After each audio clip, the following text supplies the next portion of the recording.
शिवसेनेचे नेते रवींद्र दंगेकर यांनी चंद्रकांत पाटलांचे जुने फोटो ट्विट केलेले आहेत आणि त्या फोटोमध्ये चंद्रकांत पाटलांसोबत निलेश घायवळ असल्याचं सांगितलं जातंय। माझ्यासोबत रवींद्र दंगेकर आहेत। जुने फोटो तुम्ही ट्विट केलेले आहेत आणि चंद्रकांत पाटलांनी कोल्हापूरला जावं असं तुमचं ट्विट त्या आशयाचं ट्विट आहे। नेमकं काय सुचवायचं तुम्हाला? नाही, याच्यामध्ये पुणे महानगरपालिकेच्या आता निवडणुका चालू आहेत आणि गेली कित्येक वर्ष गुन्हेगारीला थारा देण्यासाठी दादांनी बरेच गुन्हेगार जवळ ठेवले होते, आपल्याला माहिती आहे। आणि ह्याच्यामध्ये आपण बघितलं असेल तर काल अमोल बालवडकर जे राष्ट्रवादीचे उमेदवार आहेत त्यांच्याबद्दल बोलले की हे निलेश घायवळ बरोबर फोटो आहेत म्हणून आम्ही उमेदवारी त्यांना दिली नाही। मग जर असेल तर मग दादा तुम्हाला तर कोल्हापूरला जावं लागेल, तुम्ही इतके गुन्हेगारांना थारा दिलाय आणि त्यामुळे मग तुम्ही बोलता एक करता एक, त्याच्यापेक्षा तुम्ही स्वतःच आत्मपरीक्षण केलं पाहिजे की आपण काय बोलतो आणि काय करतो।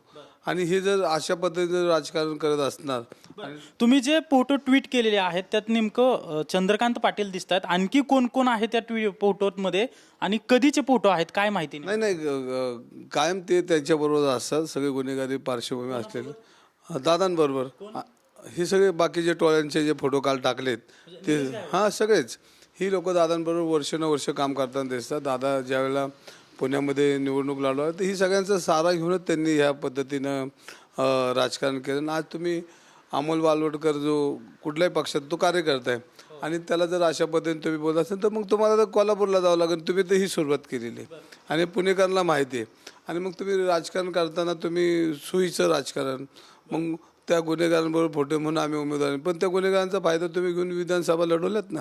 म्हणजे चंद्रकांत पाटलांनी निलेश घायवळ आणि इतर गुन्हेगारांचा मदत घेऊन निवडणूक लढवली असं म्हणणं आहे? नाही, लढवलेच की, ते काय लपून राहिलेलं आहे का?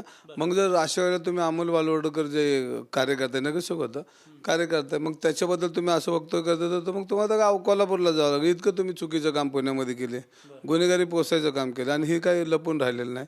आणि आज बघितलं तर तुम्हाला पुणे शहरामध्ये तर कितीतरी टोळ्या ह्यांच्या संबंधित येतात, म्हणजे 200। एका बाजूला उपमुख्यमंत्री अजित पवारांवर आरोप होतो की गुन्हेगारांना उमेदवारी दिलेल्या आहेत, गुन्हेगारी टोळ्यांना त्यांच्या कुटुंबियांना उमेदवारी दिले, तर तुम्ही आरोप करताय की भाजपच गुन्हेगारी टोळ्या सांभाळ नाही, किती उमेदवार बघा त्यांचे, भाजपने पण उमेदवार दिलेत गुन्हेगार। तुम्ही मी आता नावं घेत नाहीत पण तुम्ही शोधा की किती उमेदवारांना तुम्ही गुन्हेगार प्रवृत्तीच्या लोकांना तुम्ही उमेदवारी, हे का लपून ठेवताय तुम्ही? हे बी जरा येऊ द्या की।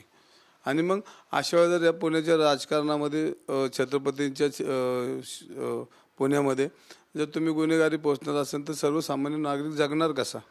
आणि मग तुम्ही वाढवलेले हे सगळं गुन्हेगारी, आणि मग ती गुन्हेगारी वाढवत असताना तुम्ही मग दुसरं का आरोप करता? तुमच्याकडे 4 बोटं आहेतच ना त्याची। नक्कीच आपण पाहतोय की पुण्यातील गुन्हेगारी टोळ्या ज्या आहेत त्या मंत्री चंद्रकांत पाटील यांनी पोचल्याचा पुन्हा एकदा रवींद्र दंगेकर यांनी आरोप केल्याचं सध्या पाहायला मिळतंय। कॅमेरा पर्सन अभिजित पिसेसह अजिंक्य धायगुडे, TV9 मराठी, पुणे।